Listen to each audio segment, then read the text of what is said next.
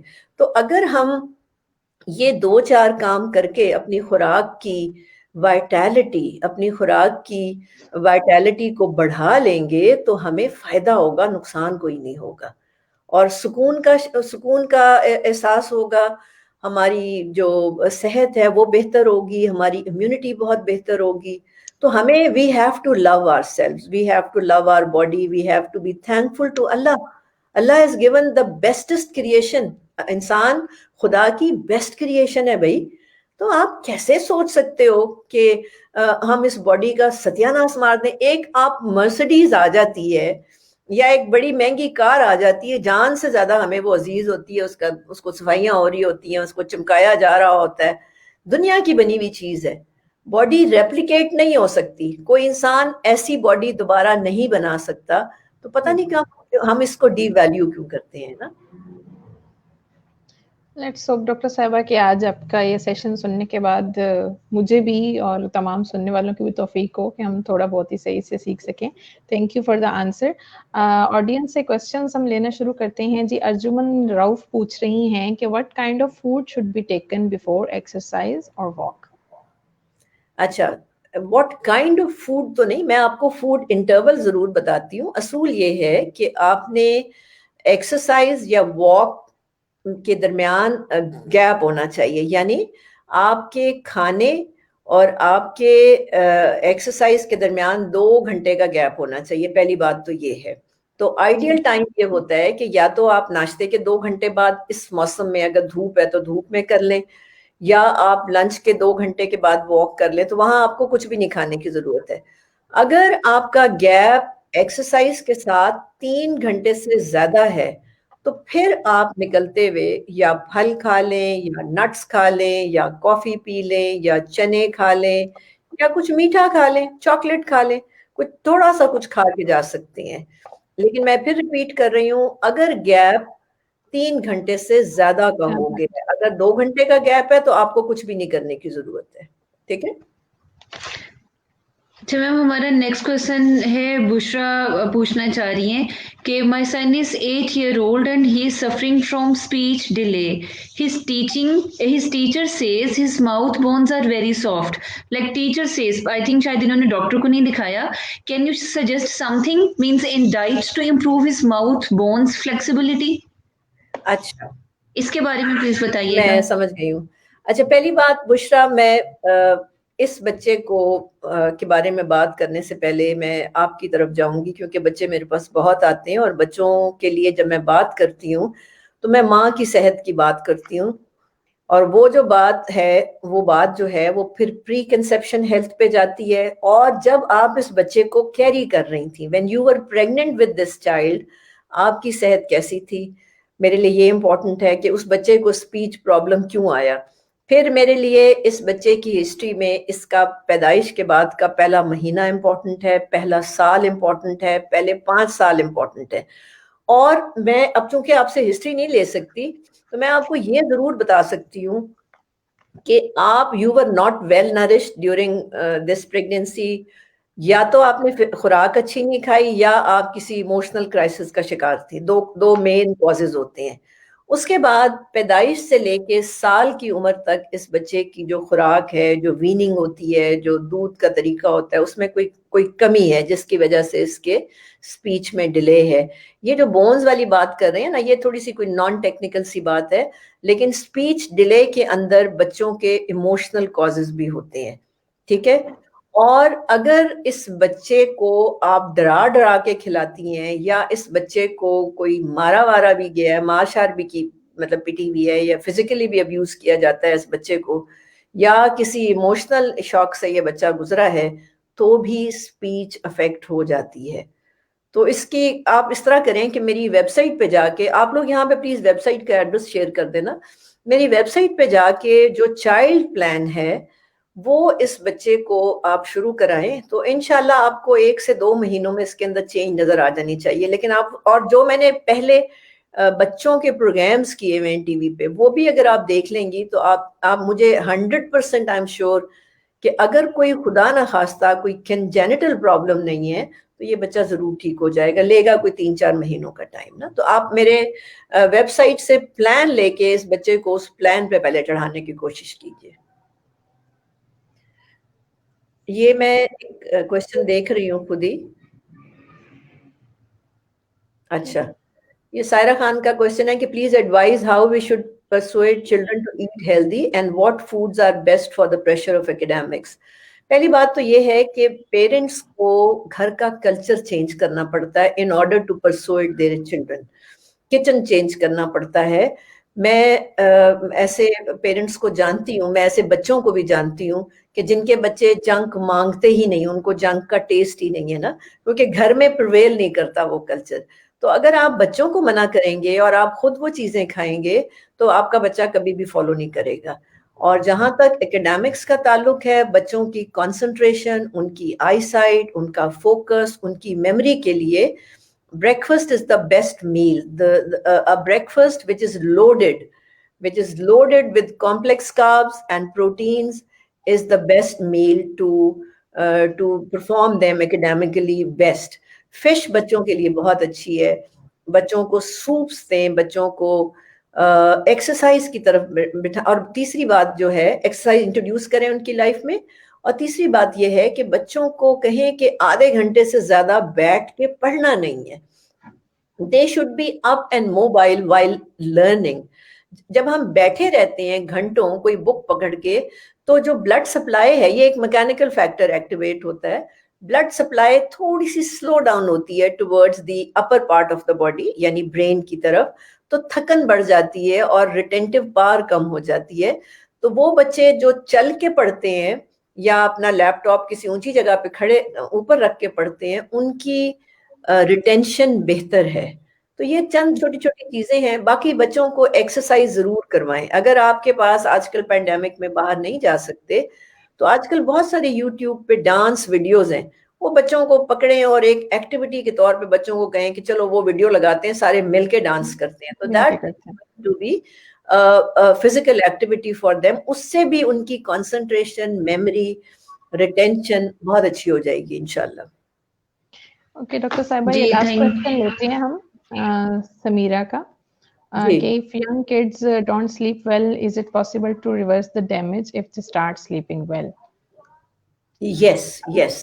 یہ بڑی اچھی ایک طرح کا, یہ کڈس کے لیے نہیں میں صرف کہوں گی, میں یہ سب کے لیے کہوں گی کہ میں خود بھی یہ پوچھنا چاہ رہی تھی آپ سے, because my own sleep patterns are quite abnormal, کہ اگر ہم, آپ نے کہا نا کہ کافی ڈیمیج ہو جاتا ہے, تو اگر ہم اس کو ریورس کرنا چاہتے ہیں تو جب ہم سونا شروع کریں گے صحیح, تو is it possible to reverse that?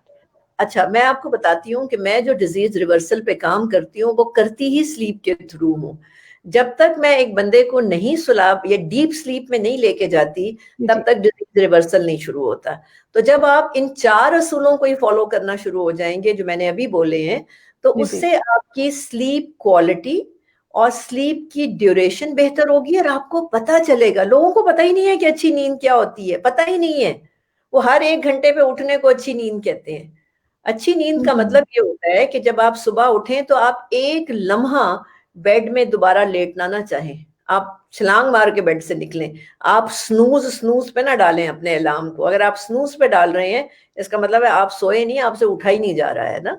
تو صبح اچھی نیند کا سائن یہ ہوتا ہے کہ آپ تیار ہیں اگلے پورے دن کی تیاری کے لیے. اور اچھی نیند کا ایک اور بھی بینیفٹ ہوتا ہے, جو جیسے اللہ تعالیٰ قرآن میں کہتے ہیں کہ جب تم سوتے ہو تو میں تمہاری روحیں کھینچ لیتا ہوں جن کی زندگی ہے ان کو میں واپس روحیں بھیج دیتا ہوں. تو آپ تو اپنی you are not allowing your soul to go and meet Allah. کر کیا رہے ہیں بندے, انسان کر کیا رہے ہیں؟ تو وہ پاگل نہیں ہوں گے تو اور کیا ہوگا پھر؟ وہ اب نارمل حرکتیں نہیں کریں گے تو اور کیا ہوگا؟ ٹھیک ہے, صحیح. تھینک یو سو مچ میم, آپ نے اتنی زیادہ ہمیں انفارمیشن دی, اور اگر ہم آپ کی تمام باتوں کو کنکلوڈ کریں تو ہم اس نتیجے پہ پہنچتے ہیں کہ زندگی میں سب سے امپورٹنٹ سیلف کیئر ہے, یعنی کہ اپنی ذات کو اہمیت دینا سب سے زیادہ امپورٹنٹ ہے. اور کیوں ہم اہمیت نہ دیں؟ کیونکہ اللہ تعالیٰ نے ہمیں کہا کہ میں نے تمہیں اشرف المخلوقات پیدا کیا, مین کہ سب سے افضل جو ایک جاندار یا ایک ہیومن بینگ اللہ تعالیٰ نے بنایا, تو ہمیں اس پہ تھینک فل ہونا چاہیے اللہ تعالیٰ کا. اسی طرح جیسے ڈاکٹر شگفتہ نے کہا کہ اگر ہم ایک مرسڈی لیتے ہیں یا ایک گاڑی لیتے ہیں, اس کی اتنی کیئر کرتے ہیں, اسے بہت سے نقصانات سے بچاتے ہیں, تو پھر ہم اپنے آپ کو اگنور کیسے کر سکتے ہیں؟ سو پریورٹی ہم خود ہونے چاہیے. اگر ہماری لائف میں اور پریورٹیز موجود ہیں, ہمارے پیرنٹس ہیں, ہمارے بچے ہیں, ہمارا کیریئر ہے, تو یقیناً یہ سب کچھ تبھی حاصل ہو سکے گا جب ہم اپنی کیئر خود کریں گے. سو یہاں پہ میں اینڈ کرنا چاہوں گی اپنا سیشن کا, ڈاکٹر شگفتہ کو تھینک یو کہتے ہوئے, اسرا کو تھینک یو کہتے ہوئے کہ آج ہم نے ایک اہم ٹاپک کے اوپر اپنے ویورز کو گائیڈ کیا کہ زندگی میں کچھ چیزیں اتنی امپورٹنٹ ہوتی ہیں کہ انہیں اگنور نہیں کرنا چاہیے. اگر آپ اگنور کریں گے تو شاید آج آپ کو پتہ نہیں چلے گا, لیکن آئندہ آنے والے 5 سال 10 سال بعد آپ کو یہ پتہ چلے گا کہ آپ کتنا اپنا لاس کر چکے ہیں, کتنی کاسٹ آپ کو اب پے کرنا پڑ رہی ہے. اس کے ساتھ ہی سمیہ خالد اجازت چاہیں گی آپ سے. Thank you so much doctor Shagufta. اللہ حافظ. Thank you. اللہ حافظ.